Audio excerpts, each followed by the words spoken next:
Hey everybody, Disneyland is awesome. It's also very expensive. Very expensive sometimes. Best ways to save money coming up on Welcome to Happy Podcast. To all who come to this happy place, welcome. Hey, welcome to the Happy Podcast. Welcome to the Welcome to Happy Podcast. There we go.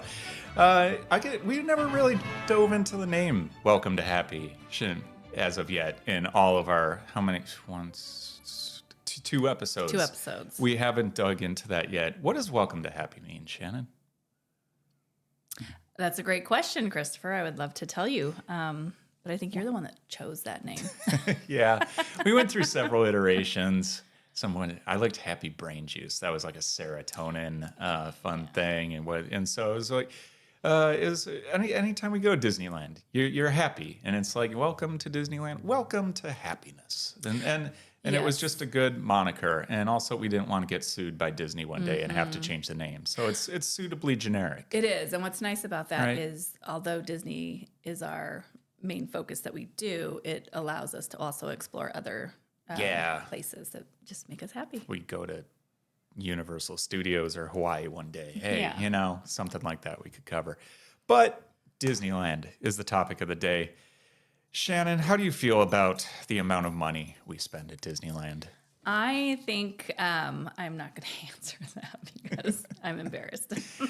Yeah, it's one of those. It's a little bit like a casino, right, where they give you chips instead of money, so you sort of lose your detachment to, your wallet and actual dollars when you go to Disneyland. A lot of times you're like, everything's just it's a special day, and you kind of lose track. So it can get out of hand, though. So we're going to go over today the top 5 ways to save money. Me and Shannon each have our own lists. We do not share them before the show, and we'll share them with you right now. Let's get started.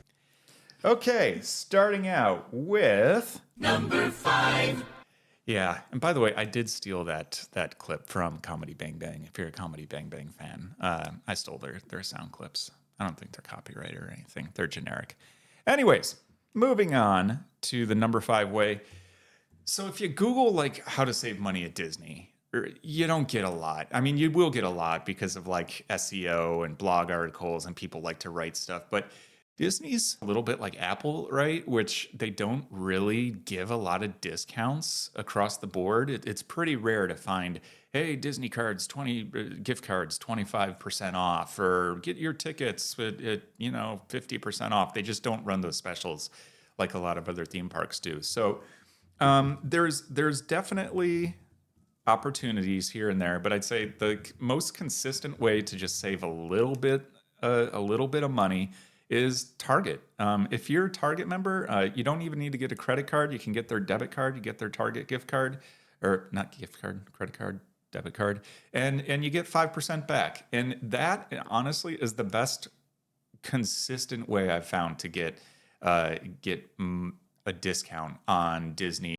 Hey, welcome to a timeout. So I didn't realize until I was editing this that I wasn't really clear on this point, that the best way to save money at Disney using the Target 5% discount is to use the Target card to buy Disney gift cards. So there you go. That's how to do it. Anyways, back to the show. And you can use that card for admission. You can use it for restaurants. You can use it for merchandise. I think it's shopdisney.com and everything. Mm-hmm. So it 5%, listen, you're not writing home. You're not like, woo, 5%. It is what it is. But especially if, it's kind of your one trip of the year and you're bringing the kids to Disneyland and you're going to be dropping hundreds, maybe some people thousands of dollars, 5% adds up. So it's a nice way to kind of skim right off the top there. So Target, Disneyland, made to go together. I don't know. I ran out of steam with that analogy real quick. Yep.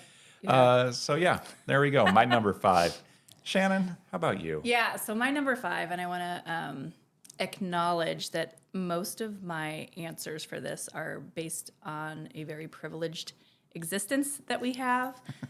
So this might not be the way for everybody to save money, and some people might listen to this and say that's ridiculous. True. That's not really We saving like money. to splurge there. And when you say privilege, listen, you're I don't know. I don't want anyone at home thinking like, you're a doctor, I'm a corporate No. lawyer, I'm a, we whatever. We're firmly middle class, but we splurge when we go to Disneyland. This isn't the run of the mill. Yeah, this isn't the Starting run with of the my mill. number 5, you'll see There why. we go. All right.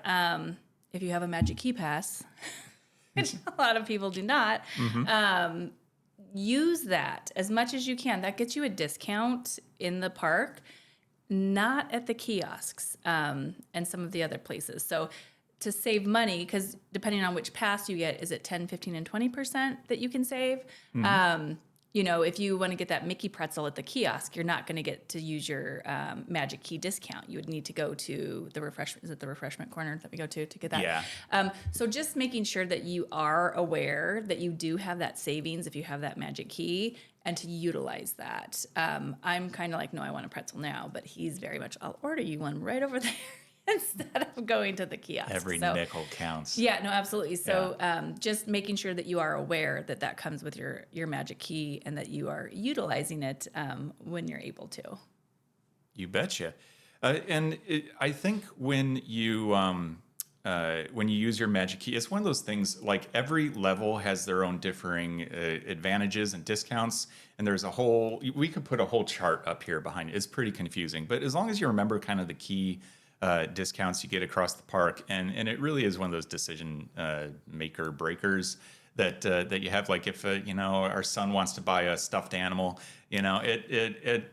whatever, at $30, you're like, it's a little steep, but at $22, so in that sense, maybe it costs you a little bit more money since it tips the scales, but it is a nice advantage to have every time you go to rack those up. So. Great choice. Moving on. Number 4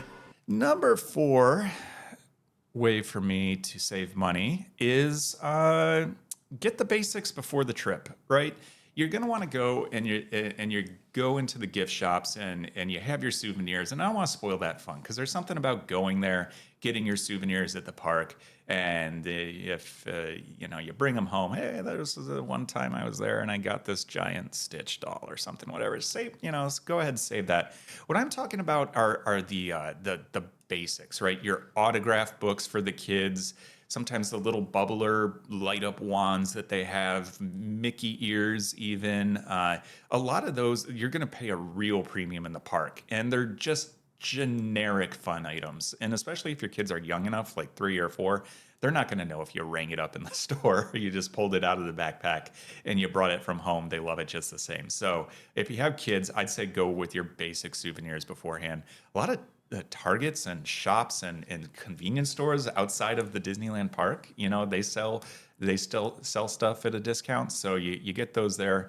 At the other end of the spectrum for souvenirs, if you're going in the park, be aware of all the free souvenirs that you have, or just very low cost, right? Your penny machines. I love the Smash pennies, right? How big is our Smash penny collection? Huge. Yeah, it's like a bulb at this point. We don't even have a book. We don't display them yet.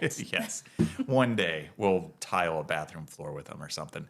There's, let's see, I have a note here. Oh yeah, there's the machines, the fortune-telling machines. There's Fortune Red, Shrunken Ned, Esmeralda all around the park. They don't give you much. It's a little card, that you get with your fortune on it, and all sorts of little freebies that are around the park, especially if you're a Magic Key holder. Be aware of it. Look up on the app or the website before you go what you get for free, and you might feel less inclined to spend money on souvenirs if you get them for free. So awesome. My number 4 is closely aligned to that. And when I say closely, I mean it's exactly the same. So souvenirs, very closely a little divert. Like I said, I have 2 parts. So agree on a price point ahead of time saves a lot of money. We try to go in with our child sometimes and say, okay, $25 is what we're spending. We're here for 4 days. Like day 1, he'll be like, oh, can I get this? Can I get this? And we're like, if you get this, like, that's it. You're not going to get anything else. Like, let's take some time to like shop around. We're here for a few days. We'll look around and then we can come back and get whatever you want. But the first few times we went, we didn't really go as often as we do now, but it was like, day one, he wants this and we get it. And then day two, there's something else. And you're like, oh, I just got this, but he really wants it. And it's so magical. Like, let's get it. And so it's quite easy to, if you're able to rack up price tag on the souvenirs. So if you go in ahead of time with that, but under that I had, all of the affordable souvenirs, smashed pennies I have on here, the autographed books. You can bring an autographed book from home. You can bring a t-shirt from home. There's people that do the frame, the mats that go in frames and have people autograph it. And then they frame a picture of the kid or family at Disneyland. So there's a lot of really cool ways. And then bolded under that, I have head to your local Target. Because they have pretty much every well, that's an exaggeration. They have a lot of souvenirs. They've got ears, they've got keychains and magnets and mugs and shirts and sweatshirts and, just such a gamut of souvenirs at a fraction of the price. It's not official Disney merch, but well, I think nobody's going to know. Sometimes it's official, like Disney merch. It's branded, but it's not just like the park. Yeah, they won't have like the seasonal items a lot of times and stuff like that sometimes you can only get. And there is some, like, Target has some Disney stuff that's like Target Disney. So it's not, so, okay, yes. So, excuse me. We're no licensing experts here, but yeah. But like a lot of times what you see at Target, I'm not going to be able to go find the exact thing at Disneyland because it's like a Target Disney knockoff version. Yeah. You're not buying third-party characters like Morky the mouse or anything it's not gonna like be like that. missing an ear or anything like that. There you go. Oh, one other thing along the lines, if you are going like souvenirs within the park, it's not like super cheap, but for me it's affordable for what it is, which is go to the Silhouette Studio on Main Street. If you ever, sometimes it's easy to miss. You walk right by it and you're not aware it's there. They have the Silhouette Studio. You sit in a chair. More often than not, your kids sit in a chair, but you can do the whole family like layered upon each other if you want. And they go ahead and they just cut these silhouettes of your children or whoever, yourself, live, and it's an amazing skill. I don't know how they do it. I don't know where you develop a skill like that, but it's great. You paste it in the thing. You got a Disneyland branded frame, and it's less money than you think. I don't want to go. I don't know. What is it like 25, 30 bucks or something? But you get two sets of the silhouettes as well. Yeah. So you get two for the price of one. But in the land of like $80 candle holders and stuff like that you find in the gift shops. My favorite souvenir good value. Ever. Like, absolutely my favorite souvenir. If on the YouTube video, if you could put a little picture of it here, that would be great so people can see what it is. But it's absolutely hands down my favorite souvenir of all time from there. And they can do your dog's or cat's silhouettes too if you bring a photo of them. I forgot about that. They can do pets. All right, good times. Silhouette Studio, underrated gem. Number three for me is a strategy that, okay, I'm a little conflicted. I'll say it here and then I'll put a disclaimer around it. It's one for me, one for eBay. And this is one that we haven't really done before. And then the latest, our latest visit to the park, tried this out.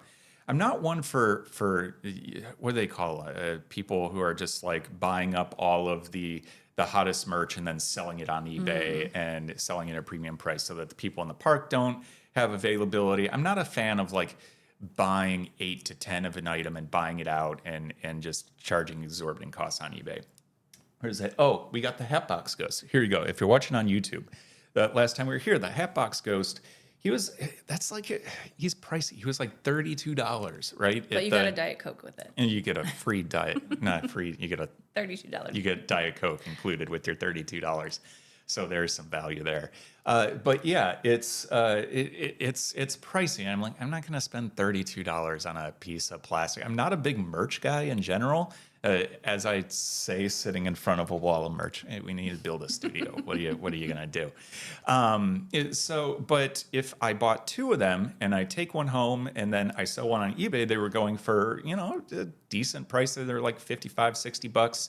So minus the fees and usually whatever you want to do for shipping, you can take the edge off of it and either get yours for free if you sell the other one for double the price, or you get a little discount so it just doesn't hurt the pocketbook as much. So, yeah, if you want something that you're like, maybe it's not my cup of tea. If it's something that people are paying a premium for online, then keep that in mind, and you can use that to offset the cost. So it's not huge, but it's something. So And again, that doesn't mean go buy 50 of something Yeah. and stand in line all day and buy and sell so that nobody else can enjoy or participate in it. yeah, I felt conflicted about putting it on there.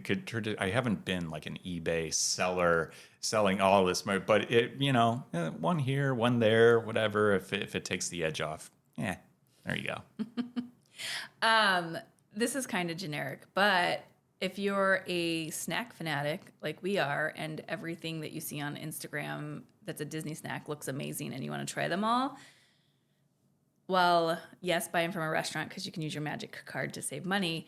My best advice is to plan ahead before you go and kind of identify the main snacks that you want to eat, because we've been there where we want them all and we order them all and we can't eat them all, and even if we share, it's just like so much, and then we end up wasting money because we're not eating it all, and Yeah, you then just you're feel full like you're and it's in not Willy enjoyable. Wonka's candy factory. Yeah, and you're that. So what we try to do is kind of, again, I save Instagram pictures and posts all the time and send them to my husband of all the cool stuff that we could have. And then before I go, I like mentally prepare, like, okay, these are my 3 or 4 must-haves. These are what I'm getting. And then I always have a backup list as well, just in case, because you never know. But it does save money, and then it makes it a little bit more special because it's planned out. And you're like, when can I get my ... or whatever? Yeah, So yeah. And I think anybody who follows like or the Disney food blog or something like that, it's just like there's dozens and dozens of things in the park you can get. So, yeah, you we should gotta, do a top 5 snacks one day. yeah. Plan your attack. Have a strategy for how you're gonna just take on that mountain of good stuff there. All right, good times. Number two, this is a little bit along the lines of the Target card, right? Which is like you want to save money on Disneyland. Let me tell you something about myself and Shannon. I am a like credit card points nerd, and I track like what card gets what points, discount here and there, and look to save every percentage I can. And I drive you nuts, don't I, with the card, right? It's like, use this card for that, that card for that. Use this one for gas, this one for groceries, blah, blah, blah. Some people don't have the desire, the constitution, the I whatever. appreciate the rewards that you get me. I just don't want to have to be bothered with the... Yeah, you bet. So, but more than those individual categories is sign up offers, and this is, you really have to know yourself as well when it comes to credit cards, because sometimes credit cards can get people in a lot of trouble. You don't want to spend more than you can afford, and you definitely want to pay your balance every month. Pay your balance every month. Otherwise, it's going to end up being a black hole you get sucked into. But if you use them responsibly and you're aware of a lot of the sign-up bonuses, Chase in particular has the Chase Sapphire card, the Ultimate, the Freedom Flex, and the Freedom Ultimate card that are really, all three of them work together to give you fantastic sign-up bonuses and discounts. So I can't go down the rabbit hole here. Maybe one day I'll make a video on how to use sign-up bonus offers for credit cards towards Disney. But it's pretty much paid for all of our hotels this year. If I add up what we did for Marriott and Hyatt and Hilton, et cetera, each of those hotel chains have their own branded card. And when you sign up for them, you usually get some free nights. Marriott a while ago had a fantastic one. We got 5 nights free for the year after a minimum spend. So if you can afford to do it, if you have the constitution and you have the discipline to pay it off month by month, those sign-up bonuses will give you discounts on hotels and travel at a better rate than anybody else will. So maybe I'll throw some some tips in the show notes as well too when we post this. So there we go. Yeah, awesome. I think that's great. And I thank you for doing that because I get a benefit from it. You bet. Number 2 for Shannon. Yeah, for me, meals. A way to save money for meals is when you are looking for your hotel, if you're getting a hotel, it is so nice to have a hotel that provides breakfast. Obviously, it's like tucked in the price, so it's not free. But we've been to some hotels that don't offer that, and then you have to go to the park and, spend a crazy amount of money on breakfast and whatnot. So we always load up. We're not those early rope dropper families, usually. So we can kind of go down and have breakfast and go back up, get ready, and hit the park. So if you are able to do that, I highly recommend finding a hotel that has breakfast included.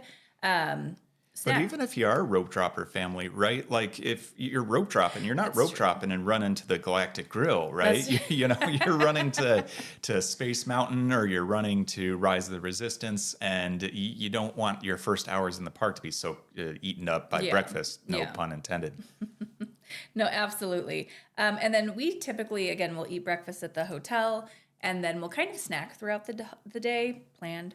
A giant pretzel from Pim's Cafe and some of those tots, that kind of stuff, and have more like snacky food, and then do a dinner reservation. So that way we're really only paying for a hefty meal once a day as opposed to a few meals throughout the day. So take advantage of those hotel perks.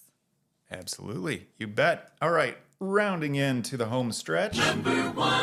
Number one is already been discussed as Shannon's number 5. We are not shilling for Disney or the Magic Key Holder program, but I will say it has been one of the most useful across the year for saving money. So this may not be for everybody. If you're a once a year, twice a year type family, it may not be your thing. If you're local, or if you're like us, we live in Arizona, right? So we're close enough that we can drive back and forth. And so on tickets alone, if you just use it X number of times a year versus buying tickets at the gate, boom, you kind of get your value right there a lot of times.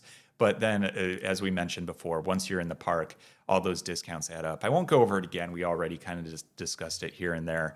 But you can also get some third-party discounts. I know like the Anaheim Hotel has some Magic Key Holder discounts, and some other hotels around Harbor Boulevard will give you discounts as well. So, and then, you get some little freebies throughout the year as well. They're not huge, but, little experiences, little character meet and greets, little Prince, things. like Prince, the Prince. artist formerly known as,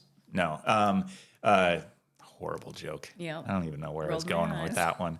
The little, Prince, the 8x10 things you can frame and put in a thing. Shannon's reaching off frame here. There we go. one. This wonderful Mickey and Minnie Magic Castle frame there, or print. Anywho, so become a Magic Key Holder. We are not shilling for them, but And they're not for everybody. We go made sense for frequently, us. so it makes sense And the for us. tier that you choose, you got to make sure it makes sense for you as well too. So when those open up, feel free to check them out. It's been worthwhile for us. Shannon, bring it home. Number 1. Yeah, mine's not as exciting as a Magic Key, but plan ahead, but differently than your kind of plan ahead. There's nothing more infuriating than having to spend like $20 on a small bottle of sunblock or a poncho. Remember that one time we went in the rain and it was pouring and we had to spend a ridiculous amount of money on a Disney poncho when we could have gotten one at the dollar store for $1.25. So like plan ahead. The sunglasses, you're gonna want them. You don't think you want them, but you're gonna want them. Yeah. And they're chargers. They have those little fuel rods in the park. Invest in a power bank just for the quality of life outside of Disneyland as well too. Yeah, we went one night and it was cold. I knew it was going to be cold, but I didn't prepare, and I was searching for sweatpants at the gift shops. They didn't have any, but I was about to drop $50 on a pair of sweatpants because I was so cold. So just plan ahead. Know what the day's going to look like. Know what you're going to need. Even if it's overcast, you do need sunblocks.